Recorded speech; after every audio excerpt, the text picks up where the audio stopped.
दिवस पर सभी को मैं हार्दिक बधाई और शुभकामनाएं देता हूं। 15 अगस्त के उत्सव का दिन तो है ही, साथ में उन असंख्य स्वतंत्रता सेनानियों के त्याग, संघर्ष और बलिदान का स्मरण करने का भी दिन है, जिनके कारण हम आज स्वतंत्र भारत में स्वाभिमान के साथ और जीवन जी रहे हैं। अपने इस भारत देश को अब श्रेष्ठ भारत बनाने के लिए अपने अपने क्षेत्र में ईमानदारी, अनुशासन और जिम्मेदारी से कार्य करें, यही हमसे अपेक्षा है। देश के प्रति कर्तव्य निष्ठा को और दृढ़ कर समाज के प्रति संवेदनशीलता को और बढ़ाते हुए और राष्ट्र हित को सर्वोपरि रखकर अपनी जिम्मेदारियों को निभाएंगे, यही देश के प्रति हमारा सच्चा योगदान होगा। आज इस पावन अवसर पर राष्ट्रीय स्वयंसेवक संघ के परम पूज्य सरसंघ चालक जी डॉक्टर मोहन जी भागवत हमारे बीच उपस्थित हैं। आप बाल्यकाल में ही स्वयंसेवक बने, अपना शिक्षण वेटरनरी साइंस में पूर्ण किया।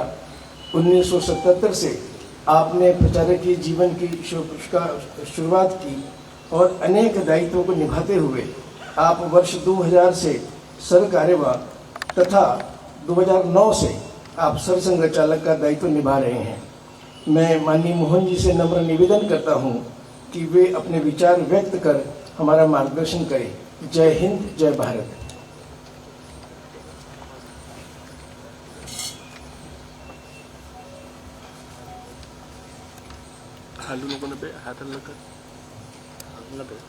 माननीय संघ चालक गण, उपस्थित सभी पुलिस और सुरक्षा बलों के जवान, नागरिक सज्जन, माता भगिनी, स्वतंत्रता दिवस हम सबके लिए गौरव का और उत्सव का विषय है। 1857 से गिनेंगे तो लगातार 90 साल अनेक प्रकार का त्याग बलिदान देकर हमारे पूर्वजों ने हमारे लिए स्वातंत्र्य की प्राप्ति हमको करा दी। उस त्याग और बलिदान का गौरव हमारे मन में है और उसको एक सफल सांगता मिली, इसका आनंद हमारे मन में है। लेकिन उसके साथ और एक भान चाहिए कि इतना परिश्रम करके, इतना त्याग बलिदान देकर ये जो स्वतंत्रता हमको मिली है, उस स्वतंत्रता को कायम रखना। और जैसा सावरकर जी ने कहा कि जे जे उत्तम उदात्त उन्नत महन मधुर तेते स्वतंत्रते भगवती सर्वतव सहचारी होते।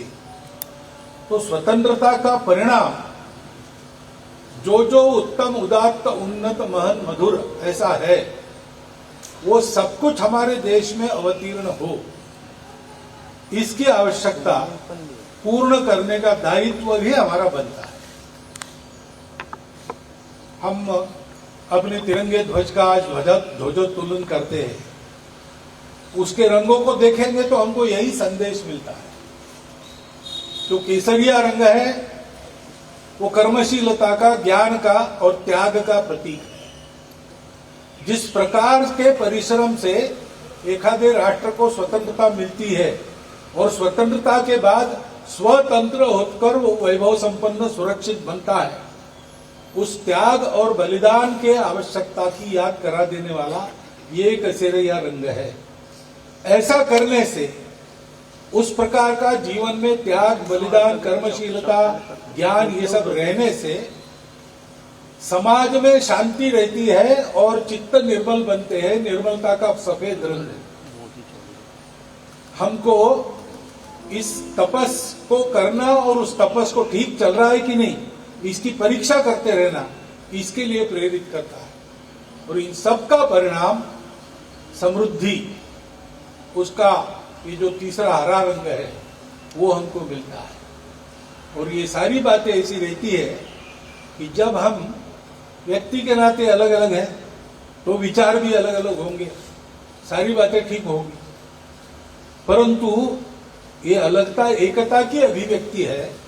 चक्र के आरे इतने सारे हैं, लेकिन वो एक ही केंद्र से बाहर निकल रहे हैं और उस चक्र को उसका भान है, उस समाज को उसका भान है, इसलिए अपने अलग अलग जाने वाले तीक्ष्ण आरों को उसने एक धर्म की मर्यादा के अंदर, यानी समाज ठीक चले इसलिए जो पालन करना होता है अनुशासन, उसकी मर्यादा में रखा है।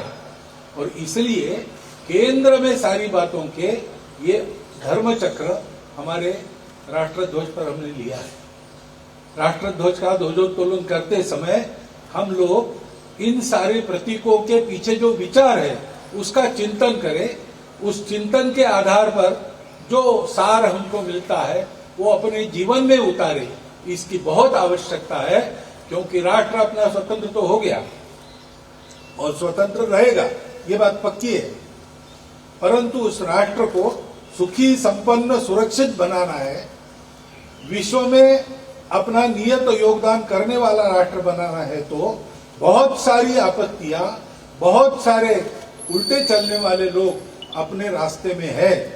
हमारे तत्व से अलग न होते हुए संपूर्ण दुनिया में इन सारी बातों का सामना करके हमको भारत को एक विश्व गुरु राष्ट्र बनाना है, संपूर्ण मानवता के जीवन में अपना सार्थक योगदान करने वाला देश बनाना है। ये कर्तव्य हमारे सामने आज है, इसका हम चिंतन करें और आज का संदेश लेकर यहाँ से हम लोग जाए। इतना ही निवेदन आपके सामने करके मैं अपने वाणी को विराम देता हूँ।